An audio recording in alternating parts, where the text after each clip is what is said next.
Bismillahirrahmanirrahim. Assalamualaikum warahmatullahi wabarakatuh. Selamat siang mahasiswa ES semester 6. Hari ini akan saya terangkan tentang materi yang kedua, di mana materi yang kedua dalam e-commerce ini nanti masih membahas tentang konsep. Artinya kita belum membahas tentang praktik ya. Jadi belum ada praktik sama sekali, ini hanya tentang konsep dulu. Kemarin kita sudah membahas tentang definisi, kualifikasi, dan lain sebagainya, model-modelnya, tipe-tipenya. Lalu hari ini kita akan membahas tentang nanti ada model bisnis, yang kedua ada manfaat, dan yang ketiga nanti ada tentang tantangan dan juga hambatan ya. Itu yang terakhir. Sebelum kita mulai, mari kita awali dengan bacaan basmalah. Bismillahirrahmanirrahim. Semoga bermanfaat untuk kita semuanya. Yang pertama akan saya jelaskan dulu tentang sebelum kita masuk ke model bisnisnya, kita masuk dulu ke keilmuannya ya. Jadi e-commerce, walaupun sebagaimana kita ketahui kemarin kalau kita berbicara e-commerce atau commerce elektronik, commerce itu kan kemarin dari sisi perdagangan itu berkaitan dengan transaksi jual beli dan juga hal-hal yang berkaitan dengannya, mulai dari pengirimannya, distribusinya, ataupun dari segi transaksi dan juga pembayarannya. Tetapi kalau kita lihat dari sisi keilmuannya, ternyata dalam melakukan e-commerce ini tidak melulu berbicara mengenai internet saja, tidak melulu berbicara mengenai IT saja, tapi di dalamnya itu lebih luas lagi, karena keilmuan di dalam e-commerce itu bisa mencakup ilmu komputer, bisa mencakup ilmu pemasaran, bisa mencakup perilaku konsumen, keuangan, ekonomi, dan juga manajemen informasi sistem. Nah, dalam hal-hal ini, dalam 6 poin ini sebetulnya terkadang itu kita menyempitkan perkara. E-commerce itu selalu berbicara mengenai ilmu komputer saja, berbicara mengenai IT saja, tidak semacam itu. Kalau kita berbicara e-commerce itu berarti kita juga berbicara mengenai pemasaran, berbicara mengenai bagaimana cara pemasaran yang baik, cara beriklan yang baik, cara mempromosikan yang baik, berbicara mengenai perilaku konsumen. Setiap usaha pasti memiliki segmen pasar. Segmen pasar ini berada pada konsumen-konsumen tertentu, di umur berapa, laki-laki atau perempuan, di sektor apa, dengan pekerjaan dan minat seperti apa, itu kita perlu kaji perilaku konsumen, dan itu merupakan bagian dari e-commerce juga. Lalu ada keuangan, di mana kaitannya dengan pembayarannya, berkaitan dengan jenis uang yang digunakan, apakah digital money atau money yang fisik atau uang yang fisik. Lalu berkaitan dengan ekonomi juga, berkaitan dengan hal-hal yang bersifat global. Ekonomi kita itu saat ini seperti apa? Kalau kita kaji keilmuan yang sekarang, ekonomi pada waktu pandemi, justru ini adalah ekonomi yang memang sedang sangat tepat untuk melakukan e-commerce kan gitu. Lalu ada yang terakhir, manajemen informasi sistem atau MIS, di mana manajemen informasi sistem ini kaitannya dengan IT. Kalau ini masih ya berkaitan dengan IT, berkaitan dengan database, berkaitan dengan bagaimana seorang yang melakukan e-commerce itu mampu mengolah data. Bahkan kalau misalnya seorang yang melakukan e-commerce ini adalah orang yang paham website, maka dia mampu untuk memanage ini websitenya nanti pergi kemana, lalu untuk database data ini dimasukkan di mana, dia paham. Jadi kalau ada seorang kok sudah mampu untuk mengetahui 6 hal ini tentunya harusnya sudah bisa melakukan e-commerce. Walaupun sebetulnya kalau saya pribadi, di dalam pengenalannya ini, kalau kita ingin melakukan e-commerce, sebetulnya teknik terpenting adalah setidaknya kita sudah tahu teknik untuk melakukan commerce-nya dulu. Commerce itu artinya melakukan perdagangan dan seluruh seluk-beluknya.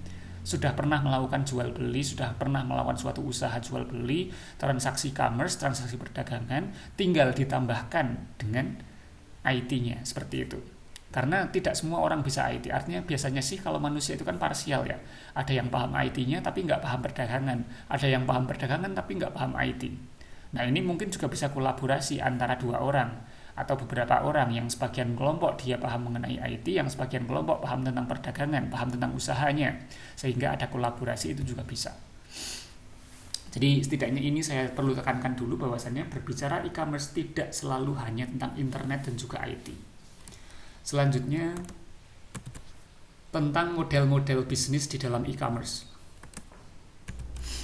Jadi model bisnis model itu pengertiannya adalah tentang metode dalam melakukan usaha yang dapat menghasilkan revenue bagi perusahaan untuk menjamin kelangsungan hidupnya.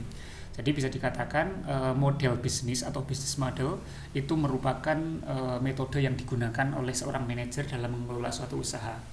Dimana kalau kita berbicara mengenai bisnis model atau metode itu nanti akan berkaitan dengan 3 komponen utama. Yang pertama adalah tentang konsumen atau siapa yang akan membeli atau siapa yang akan menggunakan nanti. Yang kedua berkaitan dengan persaingannya. Yang ketiga berkaitan dengan profitnya. Misalnya kita berbicara ke tipe model bisnis e-commerce ketika berbicara mengenai konsumennya. Ada konsumen dari masyarakat atau umur, misalnya dari umur yang anak-anak, ada yang dari remaja, ada yang dari orang tua dan lain sebagainya. Nanti akan terjadi model yang berbeda. Jadi perbedaan konsumen akan mempengaruhi atau akan membuat model tersebut berbeda. Lalu yang kedua kita berbicara mengenai persaingannya atau formula produk dan juga layanannya. Jadi ketika berbicara persaingan ini pun macam-macam. Ada persaingan dalam ranah memang ada bisnis yang persaingannya sangat ketat, ada bisnis yang persaingannya nggak ada. Artinya persaingannya nggak ada, dia merupakan bisnis yang bergerak sendiri dalam suatu lingkungan. Itu bisa saja seperti itu, di mana bisnis ini bersifat eksklusif, hanya beberapa orang saja atau beberapa perusahaan saja yang mampu untuk melakukannya. Artinya nanti kalau berbicara persaingan, ada yang persaingannya rendah, ada yang persaingannya sedang, ada yang persaingannya sangat tinggi. Dan dari pemilahan persaingan ini pula nanti akan memunculkan model bisnis yang berbeda. Jadi tadi ketika berbicara konsumen juga nanti akan memunculkan tipe bisnis yang berbeda, model bisnis yang berbeda. Berbicara persaingan juga akan memunculkan model bisnis yang berbeda. Lalu berbicara profit ini juga akan memunculkan model yang berbeda. Misalnya berbicara mengenai perusahaan yang non-profit, ada yang namanya perusahaan non-profit karena dia tidak berbicara mengenai revenue, dia tidak berbicara mengenai pendapatan, tapi dia berbicara mengenai bagaimana suatu bisnis model, bagaimana suatu perusahaan itu mampu memberikan manfaat bagi masyarakat. Ada juga yang berbicara mengenai profit rendah, ada yang profit sedang, ada yang profit tinggi. Profit rendah ini biasanya berkaitan dengan model bisnis persaingan yang persaingannya sangat ketat. Kalau persaingannya sangat ketat, biasanya seorang perusahaan pasti akan mencari profit yang terendah untuk melakukan perang harga kan gitu. Lalu kalau berbicara mengenai profit tinggi misalnya, ada perusahaan yang berencana atau model bisnis modelnya itu memang profitnya bisa tinggi. Kenapa demikian? Karena perusahaan bergerak pada bidang-bidang yang persaingannya sangat rendah. Artinya memang misalnya ya, dalam suatu kota atau suatu kabupaten itu hanya ada 2 perusahaan dua perusahaan tekstil atau 2 perusahaan yang bisa tinggi. Nah, misalnya batu akik misalnya ya. Batu akik ini bisa masuk ke profit tinggi. Batu akik. Kenapa? Ini benda yang langka, benda yang masuk dalam minat khusus kan gitu, bukan minat umum. Masuk dalam minat khusus artinya bisa melakukan profit yang tinggi dan persaingannya pun sangat rendah biasanya gitu. Kalau dia adalah minat khusus biasanya persaingannya sangat rendah. Contoh yang minat khusus yang lain di mana profitnya tinggi lalu persaingannya rendah, ini berkaitan dengan misalnya misalnya tentang seni, lukisan, hiasan, lalu misalnya tentang lifestyle ya. Lifestyle itu bisa mencakup tentang misalnya benda-benda antik ya, benda antik dan lain sebagainya. Itu contoh dari model bisnis yang profitnya tinggi, persaingannya rendah. Jadi bisa kita simpulkan atau mungkin kita masih ke profit dulu.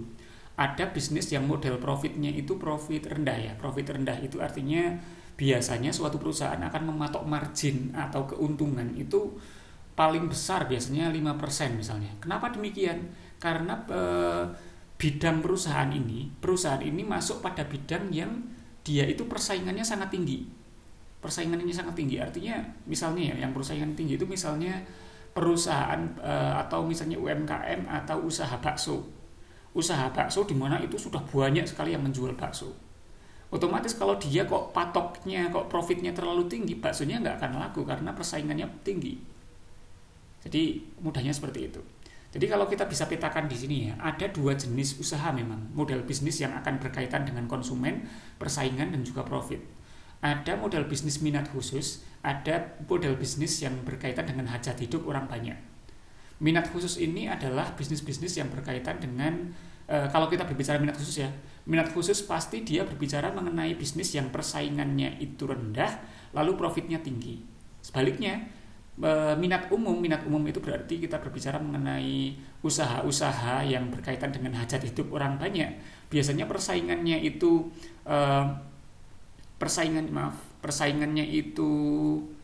rendah, lalu persaingannya itu tinggi, lalu profitnya rendah.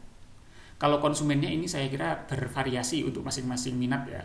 Minat khusus atau hajat hidup orang banyak itu biasanya konsumennya itu nanti tertentu sesuai dengan jenis bisnisnya. Misalnya kalau kita berbicara bisnis usaha bakso, maka konsumennya ini saya kira semua umur, semua kalangan, semua jenis gender kan gitu. Kalau kita berbicara fashion, hijab misalnya, berarti konsumennya dari segmentasi perempuan usia berapa sampai berapa, yang memiliki pendapatan berapa sampai berapa kan gitu, nanti akan ada segmentasi konsumen. Ya, jadi itu nanti kaitannya dengan hal-hal yang harus Anda ketahui ketika membuat sebuah model bisnis atau yang ketika ingin melakukan bisnis plan. Jadi memang perbedaan dari bisnis sama usahanya masyarakat biasa ya, atau kita bisa katakan usahanya orang-orang kampung, usahanya orang-orang yang non akademis, itu memang perbedaannya memang nanti akan ada di sini. Dimana kalau orang yang sudah memiliki kematangan dalam berbisnis, dia mempunyai plan, mempunyai rencana untuk membuat sebuah model bisnis. Kalau yang lain itu biasanya cukup, yang penting saya berusaha kan gitu. Nah itu perlu nanti dibedakan. Lalu selanjutnya tentang struktur model bisnis. Struktur model bisnis ini berkaitan dengan revenue model, di mana deskripsi bagaimana perusahaan atau proyek e-commerce dapat menghasilkan revenue. Ya. Jadi kemarin kita ketika membahas mengenai definisi e-commerce, dia adalah berbicara dari sisi perdagangan, merupakan jenis atau suatu perdagangan yang mencakup jual beli, platform yang menyediakan jual beli, lalu beserta pengiriman dan juga pembayarannya. Itu masuk dalam e-commerce. Tapi ternyata kalau kita berbicara struktur model bisnisnya, e-commerce itu tidak melulu hanya tentang penjualan saja. Artinya tidak melulu tentang kita membeli apa, siapa menjual apa, lalu pembayarannya bagaimana, pengirimannya bagaimana. Tidak selalu tentang itu, karena memang ada hal-hal yang bisa dimodifikasi di dalamnya.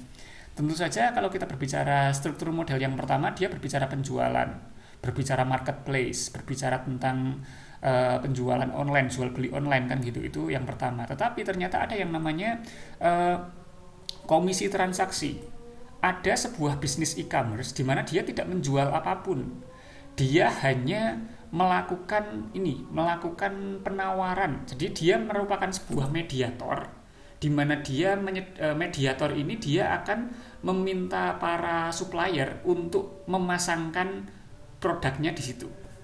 Lalu dia semacam menjadi perantara antara supplier dengan pembeli.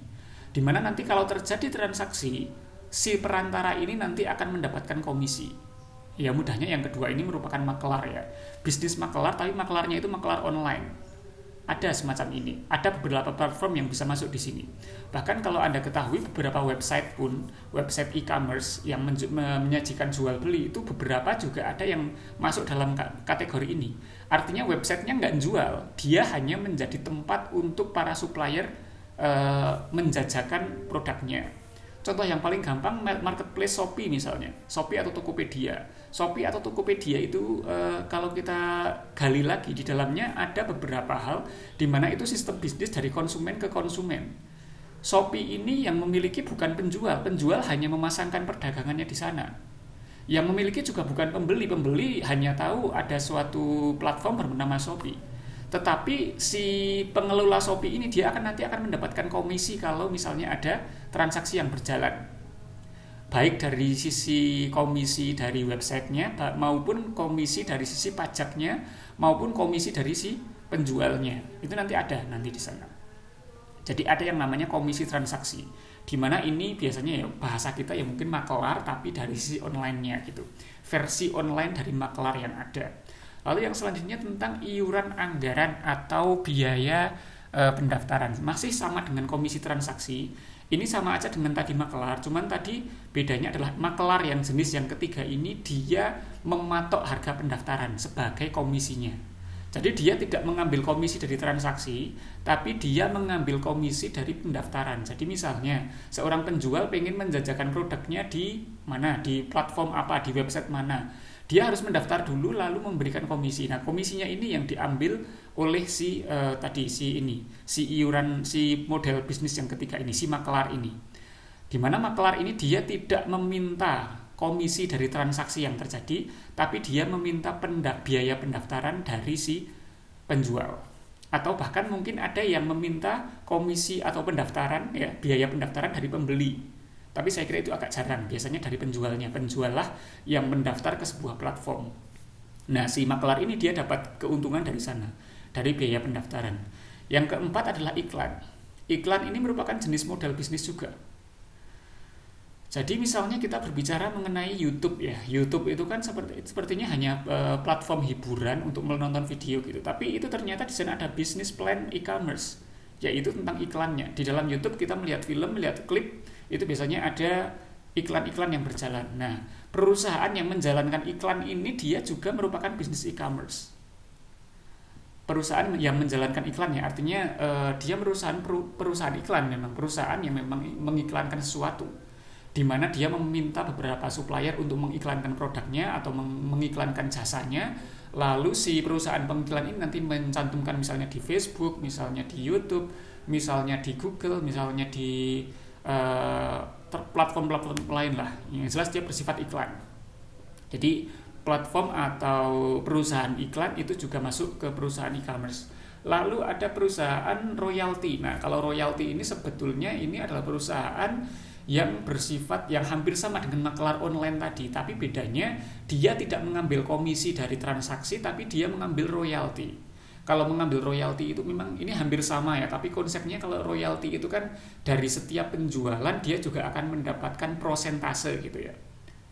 Kalau komisi itu mungkin dia bukan dari prosentasenya, tapi dari kesepakatan yang disepakati, kesepakatan yang ada.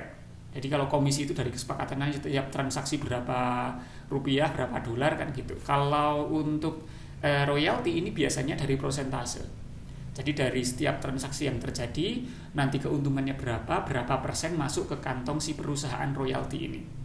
Biasanya perusahaan royalti ini juga dia menyediakan platform, menyediakan website, atau menyediakan penyedia untuk menghubungkan antara supplier dengan pembeli. Lalu yang terakhir adalah sumber revenue lain. Kalau sumber revenue lain berarti intinya masih ada jenis lain dari sini. Tapi saya kira Anda memahami 5 hal ini pun sudah cukup ya. Tentang struktur model bisnis. Jadi tidak selalu melulu tentang penjualan online saja. Secara ilustratif, kalau kita berbicara mengenai model transaksi umum ya, model revenue yang umum, di mana tadi salah satunya selain penjualan ada yang bersifat komisi transaksi. Ini sistemnya seperti itu untuk komisi transaksi, di mana berbicara mengenai fee atau mengenai komisi ya. Jadi kalau misalnya transaksi yang terjadi hanya satu, maka dia akan mendapatkan satu. Itu kalau transaksinya ada 3, maka dia akan mendapatkan 3. Jadi model gampangnya seperti ini kalau kita berbicara komisi transaksi dalam sebuah model revenue dalam e-commerce. Lalu yang kedua ada tentang subscription model atau pelangganan ya, langganan. Jadi memang selain berbicara tentang transaksi, kalau kita berbicara model revenue-nya, jadi kalau berbicara model revenue-nya memang ada 3 nanti ya, ada model revenue yang transaksi, ada model revenue yang subscription, lalu ada model bisnis yang advertisement. Kalau untuk yang transaction tadi seperti ini, kalau untuk yang subscription ini kaitannya dengan langganan. Kalau langganan ini biasanya berkaitan dengan biaya pendaftaran tadi, di mana biaya pendaftaran ini kaitannya dengan berapa banyak yang menjadi langganan, berapa banyak yang menjadi anggota, berapa banyak yang memberikan biaya pendaftaran di sana. Itu contoh dari model revenue yang bersifat subscription atau langganannya, atau pengikut gitu, mencari anggota mudahnya seperti itu. Di mana kaitannya dengan dari bulan tertentu sampai bulan tertentu, dari Januari, Februari, Maret sampai Desember, itu nanti fixed amount and change usually monthly. Artinya di sini kaitannya dengan penyewaan ketika dia berlangganan pada suatu platform tertentu. Karena memang suatu platform itu biasanya memberikan pajak atau memberikan biaya tertentu ketika dia berlangganan ya. Jadi per bulannya berapa. Jadi di sini dikatakan fixed amount itu biasanya dibayarkan setiap bulannya. Ini model revenue di mana dikaitkan dengan langganan, dikaitkan dengan keanggotaan, yang dimana keuntungannya itu biasanya dari biaya pendaftaran. Lalu yang ketiga berkaitan dengan advertisement model, di mana di sini kaitan dengan periklanan ya, periklanan tadi iklan, perusahaan iklan, itu nanti paymentnya dari advertiser. Advertiser adalah dari penjualnya atau orang yang berkepentingan di dalam menjual suatu produk atau menjajakan suatu jasa. Itu nanti dia akan memasangkan iklan dalam suatu platform tertentu, maka dari itu si pengiklan inilah nanti yang akan membayar kepada si perusahaan iklan. Jadi itu model revenue umum. Ada 3 tadi ya, diingat-ingat kalau kita berbicara model revenue itu ada transaction, subscription, sama advertisement. Sebetulnya masih ada beberapa lagi model revenue yang bisa dipakai ya, tetapi ini saya cukupkan 3 saja agar tidak terlalu banyak penjabarannya, karena untuk yang selanjutnya ini penjabarannya agak lanjut ya, jadi cukup 3 ini saja. Jadi bisa disimpulkan sebetulnya kalau kita berbicara mengenai struktur model bisnisnya itu ada beberapa, memang ada 5 ya, ada 5 dan juga yang lain. Tapi struktur modelnya ada 5 di sini yang saya bahas. Lalu kalau berbicara mengenai model revenue-nya itu ada 3, yaitu transaction, subscription, sama advertisement. Yang selanjutnya tentang manfaat e-commerce bagi perusahaan, konsumen, dan juga masyarakat. Kita akan berbicara manfaat di sini. Manfaatnya cukup banyak. Yang pertama ini bisa tentang jangkauannya yang global ya. Kita tahu bahwasannya memang teknologi itu menghilangkan sekat ruang ya, dimanapun kita berada. Sekarang kita bisa beli produk dari si Cina itu bahkan ongkirnya bisa gratis atau bahkan sedikit banget, Rp2.000 misalnya. Lalu ada pengurangan biaya operasional, jelas ya. Kalau kita berbicara mengenai penjualan secara fisik, kita harus datang ke pasar, ada biaya untuk bensin ke pasar dan sebagainya. Kalau kita berbicara mengenai beli online, cukup di rumah, nggak perlu kemana-mana, mengirit atau menghemat biaya untuk operasional untuk melakukan penjualan. Ini saya kira sangat umum sekali untuk dipahami. Lalu perbaikan rantai pasokan. Jadi kalau kita berbicara mengenai perusahaan fisik itu biasanya rantai pasokannya itu bercabang-cabang, mulai dari supplier pertama, tangan kedua, tangan ketiga, tangan keempat, tangan kelima, baru sampai konsumen. Rantainya terlalu panjang sehingga harganya itu bisa sampai 2 kali lipat, bahkan 3 kali lipat, karena terlalu banyak rantai. Dari tangan pertama ke tangan kedua ada komisinya, tangan kedua ke tangan ketiga ada komisinya, sampai ke konsumen itu harganya sudah sangat tinggi. Sehingga kalau ada perbaikan dari rantai pasokan, itu nanti akan terjadi pengurangan atau harga juga bisa ditekan seminimal mungkin.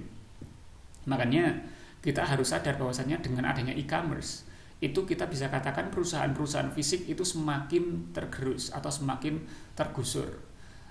Ketika e-commerce ini mulai meledak ya pada akhir tahun ini, mulai kalau tidak salah awalnya itu ketika boomingnya marketplace ya, di sekitar tahun 2016-2017 itu memang terjadi perbaikan rantai yang cukup besar, sehingga persaingan antara perusahaan e-commerce dengan perusahaan fisik itu seakan menjadi tidak seimbang.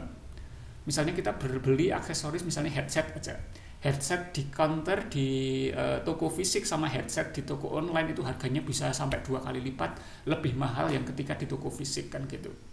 Walaupun itu kalau kita lihat dari sisi kelebihan e-commerce, walaupun itu juga pasti akan ada kekurangannya. Lalu ada penambahan jam buka. Kalau kita berbicara perusahaan fisik, jam bukanya terbatas dengan aturan yang ada kan. Biasanya ada aturan dalam suatu masyarakat, misalnya toko itu harus sudah ditutup pukul sekian, rumah sakit tutup pukul 8, lalu misalnya perusahaan apa misalnya atau rumah makan tutup jam 8, jam 9 dan lain sebagainya. Tapi kalau di dalam e-commerce, apalagi yang e-commerce full ya, dia jam bukanya 24 jam. 24 jam dalam sehari, 7 hari dalam 1 minggu, 360 hari dalam 1 tahun. Nggak ada hari libur kan gitu. Itu salah satu manfaat e-commerce. Nggak ada jam buka, nggak ada jam tutup. Contoh paling gampang, kalau kita ingin beli gula misalnya, atau beli belanja apa, kebutuhan rumah tangga, kalau kita ingin ke warung sebelah, kalau udah malam nggak bisa kebuka, kecuali notok pintunya kan gitu. Tapi kalau kita berbicara tentang e-commerce, Anda bangun jam 1 malam pun tinggal buka marketplace, beli, selesai. Artinya memang transaksi itu terjadi selama 24 jam sehari, 7 hari seminggu, 365 hari dalam 1 tahun. Lalu ada kustomisasi. Kustomisasi itu adalah kaitannya dengan bagaimana si penjual maupun pembeli itu mampu untuk melakukan pengaturan yang lebih mendetail dibanding dengan perusahaan yang fisik. Atau kalau kita boleh satu contohkan, misalnya perusahaan yang bersifat pre-order itu dengan adanya e-commerce itu menjadi lebih bagus. Tapi kalau perusahaannya fisik itu biasanya untuk melakukan kustomisasi atau request order bentuk jenis produknya itu akan lebih sulit. Lalu yang selanjutnya tentang model bisnis baru. Semakin berkembang e-commerce, ternyata model bisnis pun semakin banyak. Jadi muncul model bisnis yang lain yang sebelumnya tidak pernah terpikirkan sebelum adanya e-commerce. Sekarang ada perusahaan yang menjual e-book. Itu nggak akan pernah terjadi kalau nggak ada e-commerce. Ada perusahaan yang menjual download video. Ada perusahaan yang menjual jasa iklan di website misalnya. Itu nggak akan pernah terpikirkan dulu waktu perusahaan atau penjualan masih bersifat fisik. Lalu ada spesialisasi vendor, ada pengkhususan, tadi ini sebetulnya masih ke kustomisasi juga ya. Jadi ada spesialisasi vendor. Spesialisasi sebetulnya nggak hanya vendor sih, ini bisa spesialisasi vendor, spesialisasi konsumen, spesialisasi produsen, spesialisasi supplier ya. Ada pengkhususan, bisa disegmenkan, bisa dibuat segmennya itu lebih kecil, sehingga kalau segmennya lebih kecil lebih mampu untuk masuk ke pasar yang tepat gitu. Lalu ada kecepatan atau time to market. Berbicara kecepatannya sekarang, kecepatan antara transaksi yang bersifat e-commerce sama transaksi fisik. Ya, ini tidak melibatkan biaya kirim atau waktu kirim ya. Kalau waktu kirim jelas biasanya untuk saat ini itu memang perusahaan untuk e-commerce yang parsial itu masih cukup lama. Tapi kalau kita berbicara e-commerce yang full, kita kan kemarin juga membahas jenis e-commerce ya. Ada yang full e-commerce, ada yang partial e-commerce. Nah, untuk full e-commerce artinya dia penjualannya adalah bersifat online, pengirimannya online, barang yang diperjualbelikan juga online. Ini sangat cepat sekali. Misalnya kita membeli e-book itu bisa terjadi hanya dalam waktu 5 detik. Atau dalam beberapa klik itu sudah bisa terjadi pembayaran. Uangnya sudah digital, produknya juga digital, ya. Menjual video misalnya, video atau e-book itu kan hanya bersifat bagaimana kita nanti mendownloadnya, itu waktunya sangat cepat sekali. Tapi berbeda kalau kita berbicara model yang fisik. Berbicara model fisik harus pergi ke tempat warungnya, memilih bukunya, tanya-tanya sama penjualnya dan lain sebagainya, itu cukup lama. Lalu tentang biaya komunikasi atau koordinasi itu lebih rendah tentu saja ya. Komunikasinya itu tentu saja lebih baik ketika berbicara e-commerce. Lalu efisiensi pengadaan. Bahkan ada perusahaan e-commerce yang pengadaannya itu karena sangat efisien, itu dia bisa bersifat pesan. Sebagaimana dropshipper ya. Dropshipper itu kan kalau berbicara pengadaan dia nggak mengadakan produk, karena dia hanya menjadi maklar. Dia bahkan tidak memiliki produk tapi bisa jual beli kan gitu. Lalu meningkatkan hubungan dengan konsumen. Adanya subscription, langganan ya. Bahkan ada pemberitahuan, ada notifikasi, ini sedang ada promo, itu kan nanti akan meningkatkan hubungan antara konsumen dan juga pembeli ya. Berbicara meningkatkan hubungan dengan konsumen dan juga pembeli. Informasi yang up to date, cepatnya teknologi otomatis informasinya juga sangat cepat. Contoh sekarang ada promo misalnya di bulan Maret, di April misalnya, atau kemarin itu ya, di tanggal 3 bulan 3 gitu kan. Itu kan update-nya sangat cepat sekali, dari jam berapa sampai jam berapa ada notifikasi, sedang ada diskon, sedang ada apa, informasinya sangat up to date. Tidak harus membayar pajak ya, ini yang salah satunya ya. Sebetulnya ini kalau kita berbicara tidak harus membayar pajak, ini kaitannya dengan aturan yang ada dalam suatu pemerintahan. Dan kalau kita berbicara aturan untuk e-commerce di Indonesia memang belum diatur mengenai ini, sehingga pajak untuk jual beli online itu masih sangat rendah sekali, sangat rendah, bahkan ada yang gratis atau tidak ada pajaknya. Lalu selanjutnya kita akan berbicara tentang tantangannya ya. Tantangan, atau mungkin sebelumnya tadi kan sudah manfaat bagi perusahaan, yang selanjutnya adalah manfaat bagi konsumen. Jadi perusahaan juga mendapatkan manfaat, konsumen pun mendapatkan manfaat. Yang pertama, di mana saja, kapan saja, tidak ada batasan ruang dan waktu. Lalu ada lebih banyak pilihan produk dan juga jasa. Kita harus tahu, masuk ke warung pilihannya bisa terbatas, tapi kalau masuk ke marketplace, semua jenis jasa, semua jenis produk itu nyaris semuanya bisa ada. Lalu harga lebih murah karena mampu membanding-bandingkan harga antara toko satu dengan toko yang lain, mampu untuk melakukan filterisasi ya kan, di jual beli online kan gitu ya, kita bisa melakukan filter, mencari harga yang antara sekian sampai sekian. Lalu bisa juga kaitannya dengan harga yang lebih murah, itu kaitannya dengan yang tadi ya, karena e-commerce itu tidak terlalu banyak rantai dari penjualannya, maka harganya juga bisa lebih murah. Pengiriman dan juga penyampaian yang segera ya. Jadi pengirimannya kalau kita berbicara tentang tadi produknya memang bisa lebih relatif lebih cepat. Lalu ketersediaan informasinya kita bisa gali lebih dalam, ada deskripsinya, harganya, timbangannya, ukurannya, kecepatan dan lain sebagainya, bahkan spesifikasinya dan lain sebagainya ada semua. Tidak perlu tanya, sudah tertulis semua di situ. Lalu ada kesempatan berpartisipasi. Lalu si penjual maupun pembeli itu bisa berpartisipasi dalam suatu transaksi e-commerce. Yang selanjutnya ada wahana komunitas elektronik. Kita berbicara mengenai e-commerce, platform, marketplace, maka di sana ada suatu tempat juga untuk si penjual maupun pembeli itu berlangganan di sana, sehingga kalau ada langganan maka nanti akan terbentuk komunitas. Siapa mengikuti siapa, lalu akan ada langganan, akan ada komunitas di sana. Lalu ada personalisasi sesuai selera, sebagaimana yang kita pahami tadi. Di dalam transaksi e-commerce itu si konsumen itu mampu untuk melakukan kustomisasi, mampu untuk request mau beli yang seperti apa. Jadi produknya itu misalnya ada sebuah jenis perusahaan yang menjual undangan, si konsumen dia bisa memberikan requestnya, undangannya ukuran berapa, dicetak dengan kertas apa, tulisannya bagaimana, dia bisa melakukan personalisasi sesuai dengan selera si konsumen. Lalu tidak dikenal pajak penjualan ya, ini masih sama dengan yang tadi, yaitu sama dengan manfaat pada perusahaan. Perusahaan ketika nggak ada pajak atau pajaknya rendah, baik perusahaan maupun konsumen dua-duanya akan mendapatkan keuntungan secara harga price-nya ya. Yang selanjutnya tentang tantangannya, hambatan dan tantangan dari e-commerce. Berbicara tentang hambatannya, di sini disebutkan 7 dalam bahasa Inggris. Saya berikan gambaran sedikit. Yang pertama adalah mengenai technological limitation ya. Jadi ini merupakan hambatan yang pertama berkaitan dengan technological limitation atau batasan teknologi. Yang pertama, there is a lack of universality accepted. Jadi ternyata teknologi itu penyebarannya memang tidak merata ya, tidak merata. Dari sisi kualitas, keamanan maupun kestabilannya, kita bisa membandingkan antara teknologi yang ada di Indonesia dengan di Jepang sangat berbeda.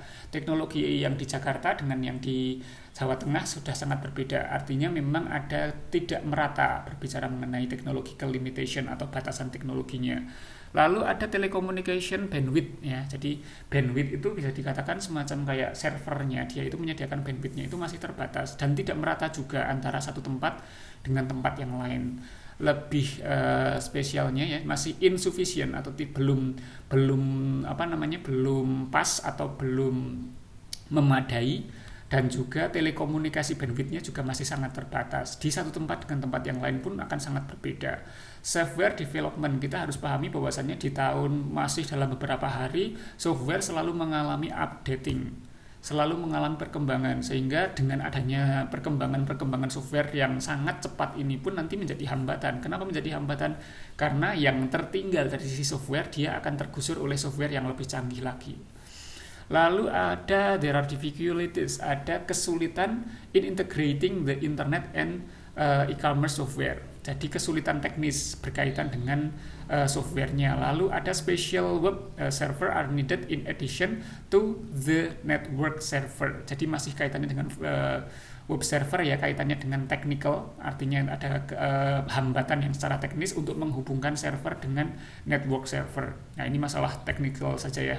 Lalu ada internet accessibility, di mana kita harus pahami juga bahwasannya berkaitan dengan internet accessibility ini masih sangat masih sangat mahal, mudahnya gitu, karena memang teknologi, kalau bahasa kita itu teknologi ini ya, teknologi langit, infrastruktur langit gitu ya. Infrastruktur langit itu artinya infrastruktur yang berkaitan dengan internet. Ini memang masih sangat mahal. Kenapa mahal? Karena masih belum banyak dikembangkan. Kalau nanti sudah banyak dikembangkan, itu semakin lama harganya akan semakin murah. Ya kita bisa membandingkan aja lah, sekarang antara sekarang dan dulu harga internet 1 MB itu berapa, 1 GB bahkan sekarang sudah 20.000, itu sudah bisa dapat 20 GB kalau yang sangat murah ya. Jadi memang untuk ke internetnya ini memang semakin lama, memang saat ini masih dalam harga yang cukup mahal. Nanti kalau semakin murah, dia akan hambatannya akan semakin berkurang. Order fulfillment of large scale. Nah ini dari B2C ya. B2C itu artinya dari perusahaan bisnis ke konsumen, itu require special automated warehouse. Jadi ini kaitannya dengan order yang besar berkaitan dengan pengiriman. Anda pasti juga mengalami kalau Anda membeli suatu barang yang kecil-kecil lewat bisnis online itu mudah, lewat Shopee, lewat Tokopedia, beli headset, beli HP, beli peralatan apa gitu masih mudah. Tapi bagaimana kalau Anda ingin membeli yang besar-besar, itu agak sulit. Anda ingin membeli beras 5 karung lewat Shopee itu sulit nanti ya, pengirimannya dan lain sebagainya. Bahkan mungkin pengirimannya akan sangat lebih mahal daripada harga produknya. Dan ini pun terjadi pada semua hal, bukan hanya terkait dengan apa yang kita lakukan pada marketplace. Ternyata hambatan ini juga terjadi baik dari konsumen ke konsumen maupun dari bisnis ke konsumen. B2C maupun C2C ini terjadi hambatan mengenai order yang banyak ini. Lalu yang kedua mengenai non-technical limitation, non-technological limitation. Jadi kalau tadi technological limitation, batasan yang bersifat teknologi, ada hambatan atau batasan yang bersifat non-teknologi. Yang pertama kaitannya dengan security and privasi. Di dalam komputerisasi, teknologi IT memang sangat sulit untuk menjaga keamanan dan juga privasi. Sekali kebobol habis ya. Kita berbicara mengenai misalnya dompet digital, kalau sekali saja kita lengah dalam melakukan passwordingnya, ada yang menghack atau mengcracking datanya, uangnya bisa habis semuanya. Lack of trust ya in e-commerce and in unknown sellers. Ada kehilangan apa ya, bisa dikatakan antara perusahaan dengan antara seller dengan buyer, antara penjual dan pembeli. Berbicara e-commerce itu akan sulit untuk melakukan kayak semacam dia bener-bener kenal, itu kan nggak bisa. Bahkan kita harus akui ketika kita membeli sesuatu di e-commerce itu rata-rata kita sama sekali tidak kenal siapa yang menjual. Jadi ada trust, ada kepercayaan yang agak luntur di sini. Berbeda dengan perusahaan fisik ya, kita pergi ke toko sebelah, ke warung sebelah karena kita sudah kenal, kadang si tokonya juga nggak usah bayar dulu, nggak apa-apa kan gitu. Kenapa? Karena udah kenal kan gitu. Artinya memang trustnya besar sekali, kepercayaannya udah besar sekali, karena memang itu adalah perusahaan fisik yang udah jadi langganan, kita kenal sama orangnya, sama keluarganya kan gitu. Jadi trustnya lebih tinggi untuk yang fisik. Lalu yang selanjutnya many legal and public policy. Terlalu banyak legal atau public policy kalau kita berbicara e-commerce. Memang karena e-commerce ini dia kehilangan, ada masalah berkaitan dengan privasi dan juga keamanan, otomatis dia juga mengalami masalah dalam mengurus kelegalitasannya dan juga public policy-nya untuk perusahaan-perusahaan besar terutama ya. Lalu ada national and international government regulation. Nah, kita berbicara mengenai aturan negara, aturan suatu pemerintahan, itu nanti akan lebih sulit lagi, terutama di Indonesia saat ini. Setahu saya aturan yang ada di Indonesia itu masih sangat kurang sekali berkaitan dengan pengaturan e-commerce. Padahal itu sangat dibutuhkan bagi keamanan baik konsumen maupun produsen. Lalu berkaitan dengan it's difficult to measure some benefit ya. Untuk mengukur keuntungan lebih sulit. Kenapa? Ya contohnya sekarang kita ingin menjajakan produk UMKM di marketplace. Itu untuk mencari benefitnya sangat sulit. Untuk bersaing dengan produk-produk di Cina sangat sulit.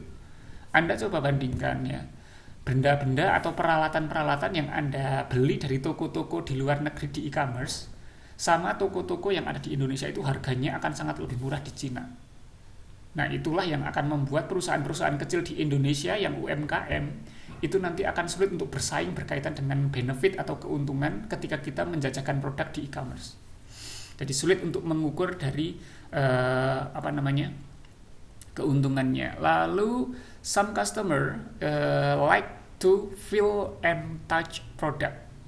Beberapa konsumen itu ada yang lebih mantap sebelum membeli itu pengen lihat secara langsung, pengen pegang langsung. Nah ini yang nggak bisa dilakukan ketika berbicara e-commerce ya. Lalu yang ketujuh ada people do not yet sufficient trust properless, ya, faceless and transaction. Jadi beberapa konsumen itu tidak mudah untuk percaya melakukan transaksi penjualan, di mana penjualan ini tidak memenuhi, tidak menggunakan paper, yang artinya kwitansi pembeliannya nggak ada, paperless, faceless transaction, tidak bertemu muka dengan muka, tapi bertemu antara jempol dengan jempol kan gitu, lewat HP kan gitu. Nah ini beberapa orang tidak suka dengan cara e-commerce ini karena dia nggak mampu untuk bertemu tatap muka, nggak mampu menyediakan kwitansi sebagai bukti pembayaran dan lain sebagainya. Ada beberapa yang tidak mampu untuk trust, tidak mampu untuk mampu menyediakan hal tersebut. Lalu in most case there is an insufficient number atau critical mass ya, sellers and buyers which are needed for profitable e-commerce operation. Jadi masih jadi mudahnya antara insufficient itu artinya kan belum memadai. Ada sesuatu yang belum memadai berkaitan dengan number atau jumlah dari seller dan juga buyer. Karena bersifat global, maka biasanya suatu analisa tentang jumlah seller dan buyer ini tidak mampu untuk dilakukan penyesuaian. Jadi masih insufficient. Tidak memadai artinya untuk mengukur jumlah seller dan buyer untuk suatu produk itu belum mampu untuk bisa setara. Artinya kadang sellernya dikit padahal pembelinya banyak, atau sebaliknya sellernya banyak padahal yang beli cuma sedikit. Itu nanti untuk menyeimbangkan itu agak sulit karena bersifat global. Lalu there is an increasing amount of fraud of the internet. Fraud of the internet artinya kecurangan dalam internet. Jadi masih terjadi peningkatan jumlah kecurangan dalam internet. Kecurangan ini macam-macam, ada baik dari kecurangan pengiriman, kecurangan pembayaran, ataupun kecurangan dari sisi produknya. Di penjualan produknya, fotonya bagus, ternyata sampai rumah fotonya produknya tidak sesuai dengan yang difoto. Itu banyak sekali ya kecurangan ini ya. Banyak kecurangan ketika kita berbicara mengenai transaksi yang tidak bertemu langsung. It's difficult to obtain venture capital, that is the .com ya, the .com disaster. Jadi failure of many .coms. Jadi kaitannya dengan ini ya, server website .com. Kaitannya dengan venture capital. Venture capital itu berkaitan dengan patungannya. Jadi modal patungan, venture itu patungan, capital itu modal. Jadi memang kaitannya dengan .coms ya, .coms artinya perusahaan-perusahaan yang menggunakan website yang tidak ada perusahaan fisiknya, itu masih sulit untuk melakukan transaksi, untuk membuild atau membangun perusahaan dengan basis modalnya itu bersifat patungan. Oke, itu beberapa hambatan yang non-technological. Jadi mudahnya kalau kita berbicara hambatan itu ada yang bersifat technological limitation, batasan teknologi, ada yang bersifat batasan non-teknologi. Yang selanjutnya adalah tantangan e-commerce. Tantangannya, kalau tadi hambatannya, yang sekarang tantangannya. Karena memang keamanan itu menjadi hambatan, otomatis hambatan itu juga merupakan tantangan. Semakin bagus nanti keamanannya, otomatis itu akan menjadi salah satu tolak ukur suatu e-commerce akan maju. Jadi keamanan dihabisi atau diatasi, maka e-commerce akan lebih maju. Yang kedua, masalah trust itu kan tadi juga menjadi hambatan. Karena dia menjadi hambatan, otomatis kalau trust ini kok build untuk menjadi lebih baik, maka kepercayaan ini merupakan tantangan ya, tantangan dan juga resiko. Kepercayaan dan juga resiko ini akan menjadi tantangan bagi pelaku e-commerce, akan menjadi peluang bahkan ya. Jadi kita bisa katakan tantangan itu justru malah peluang. Keamanan, kalau keamanannya mampu diatasi, ini jadi peluang. Kepercayaan, kalau mampu diatasi, ini akan jadi peluang. SDM kita tahu bahwasannya memang tidak merata antara satu tempat dengan tempat yang lain. Banyak orang yang masih belum bisa menggunakan HP, menggunakan komputer. Artinya kalau itu bisa diatasi, maka itu akan menjadi tantangan sekaligus peluang bagi pelaku e-commerce. Model bisnis, kita katakan tadi di dalam model bisnis itu sangat mudah untuk membangun suatu model bisnis baik dari sisi keuangan konsumennya, persaingannya maupun profitnya. Kalau kita berbicara tantangan dari model bisnis e-commerce, lebih mudah untuk di-customisasi, untuk dilakukan perencanaan model bisnis. Bersifat budayanya atau berbicara budayanya, ini merupakan tantangan sekaligus peluang ya. Bahwasannya budaya dalam suatu tempat itu akan sulit dirubah kecuali dengan proses yang berulang atau karena suatu yang bersifat keterpaksaan. Budaya kita kan budaya yang harus ketemu antara orang dan orang, apalagi budaya Jawa ya. Biasanya kalau beli itu memang harus ketemu langsung, makanya untuk membentuk budaya e-commerce itu memang sulit. Tapi kalau itu sudah terbentuk, maka mau nggak mau itu akan menjadi peluang sekaligus tantangan bagi pelaku e-commerce. Autentikasi user dan juga belum bersedianya public infrastruktur ya. Public infrastruktur ini kaitannya dengan autentikasi. Autentikasi itu untuk menjamin bahwasannya benar-benar si penjual ini itu si ini gitu, atau si pembeli ini ya si ini. Kan banyak ya akun palsu atau penjualan di mana ternyata ketika dibeli ternyata nggak dikirimkan, itu banyak sekali di situ kejadiannya. Otomatis itu akan menjadi salah satu tantangan sekaligus